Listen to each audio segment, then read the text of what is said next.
Well, at least we've got a cool logo. I'll take it off the whiteboard. We need a name.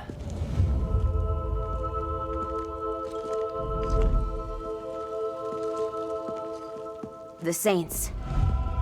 We call ourselves the Saints. Hello and welcome to My Fave Thing, a show we do here at Rock Paper Shotgun, where I, Liam Richardson, speak to one of my lovely colleagues about the thing they like the most in a brand new video game. Today I'm chatting to Alice Bell about Saints Row, a soft reboot of the original series that offers a more grounded crime caper for fans of open worlds. Enjoy.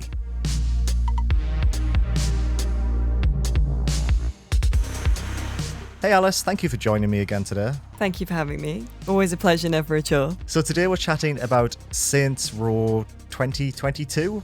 What are we calling this game? I think we're going with Saints Row 2022, but Cool. For the rest of this, let's just say Saints Row and take it as read that we mean the new one. That works for me.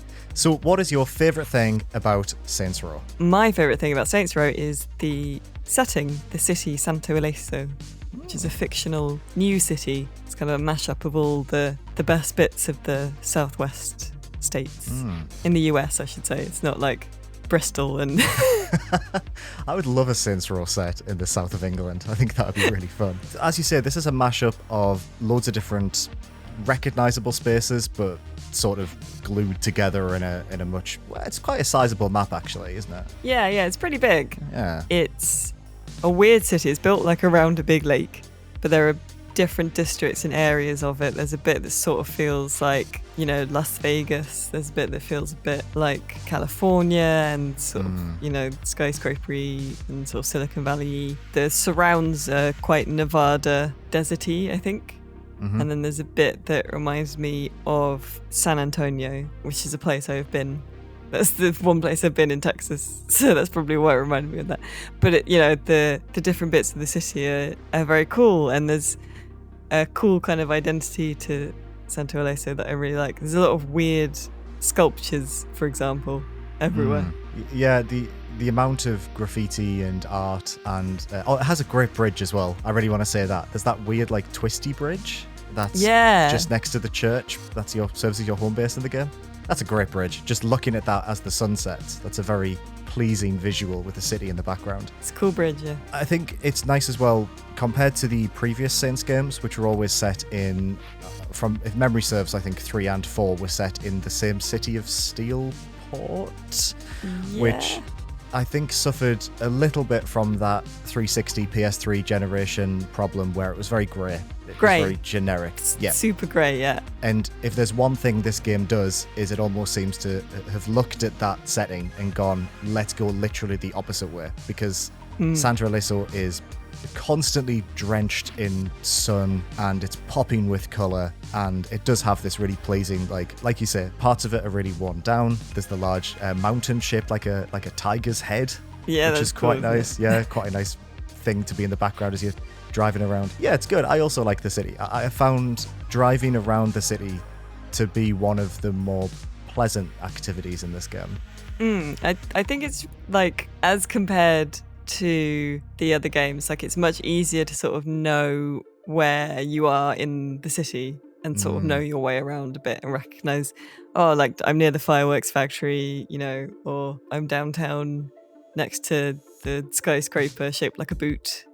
That's where Marshall live, And I would say as well, though, if you're playing Saints Row, to go for a walk sometimes, Don't just drive, because I think you miss a lot. They have made an effort to put in a lot of little bits. I don't think that it's quite as sort of, it's not a simulation in the same way that like people are just going about their lives, but there are bits that are nice little kind of touches that make it feel a little bit more alive. Scripted spontaneity almost. So sometimes it will just be like there's a car crash that happened that you weren't involved in, you have to drive past it.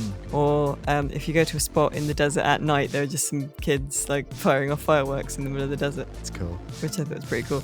And there's nice little like pedestrianised bits for walking around in, and bits that are clearly like local dive bars, or like this is a really great kind of local food spot with like loads of little, food trucks and stuff. And I think that's really cool. And it sort of made me wish that like you could go into these places, like you could go into that weird rundown hotel, or you can go into the dive bar and stuff. There's a lot of nice little bits like that. Yeah, I completely agree. I want to eat in this city. It's all I kept thinking when I was having a wander around.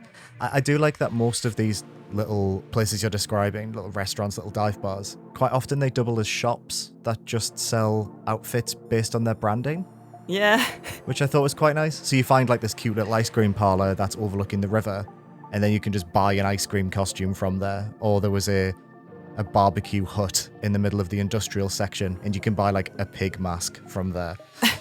So it is quite nice that they've given you a reason to find these places and to explore them. And if you want to get some goofy clothes, you can. The other thing I really like is that it's got obviously like a sort of fictional history and culture, and one of the kind of map icons that you can clear is learning about the history of Santo Ileso.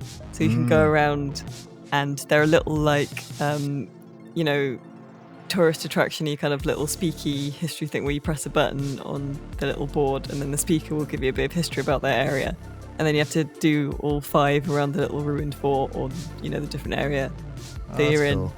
And then you get a little quest you've completed. It's just learning about the city. I like that. The game loves its city, which I think is quite clear from the amount of little quirky bits they've put in it. On a more general note, and I would recommend everyone goes to read Alice's review on the site, but in general, you've played a lot of Saints Row at this point. What are your like overarching feelings about this game? Like, it's fine. Do you know what I mean? Like, it's difficult. I think like it's a weird one because the story, which you sort of think of as the A plot, is like you're starting a gang called the Saints. And you, again, sort of like the other Saints Row games, there are 3 other gangs that you have to, in the course of the story, take down, and you become, the main power in the city sort of thing. And the A plot is like establishing yourself and crippling the other gangs, kind of. But that only takes like 8-10 hours, maybe, which was really surprising. It was really quick. And then the sort of B plot is the map clearing and is the setting up criminal ventures, which is sort of money laundering or, like illicit things. And that is how you colour a bit of the map in purple, is you pay like 200 grand and then you build a toxic waste dump in, somewhere in the city. And then you have to go and like get barrels of trucks and drive barrels of toxic waste back to your toxic waste dump. But like without crashing into stuff. And then if you do that enough times, then like that bit of the city is now yours. Or the classic insurance fraud is now a criminal venture. So you build like, it's called, I think, Shady Oaks. Yeah. And a medical center, and then you go and do insurance fraud around the city, and then and that and like the police like trying to stop you is sort of the B plot. But that will take up much more of your time, I think. You can, quote unquote, complete the game, finish the story relatively really quickly. I think it's kind of a shame because like there's a lot of care that went into the world, and I think you can see that they the writers wanted to put as much care into the story, but they didn't have the time, maybe. Yeah, I think so. It feels like there was a real desire to make something bigger and grander and different here, and maybe they were constrained by, I don't know, we could probably speculate about why, but yeah, I definitely get that sensation. Yeah, so my thing with it is that like it's really fun to play, and I have found myself starting playing it like after dinner, and then like suddenly I've spent 8 hours, like I've done a full second shift playing Saints Row, but then I don't remember most of it. It just sort of slides off my brain completely friction free. Like it's really fun, but like when you're in it, and I don't think it's particularly memorable. And my disappointment is that I think it could have been that they maybe just didn't have the time. Maybe, I don't know. Don't want to speculate too much, like you say. Yeah, you're right. It's fun. It's serviceable, and I'm sure if someone's looking for a urban playground to mess around in with some pretty fine shooting and some nice driving and 250 crates of drugs to find scattered around the map, you will get what you want from this. Yeah, it's like an M&S meal deal sandwich. It fills you up, but you're not going to go and tell your pals about it. Yeah, it's fine. It's fine. It's fine. It's fine. It's decent. It's fine. Yeah. So you can check out Alice's review over on rockpapershotgun.com. Thank you once again, Alice, for joining me to chat about the game. Thank you. And we will see you all very soon.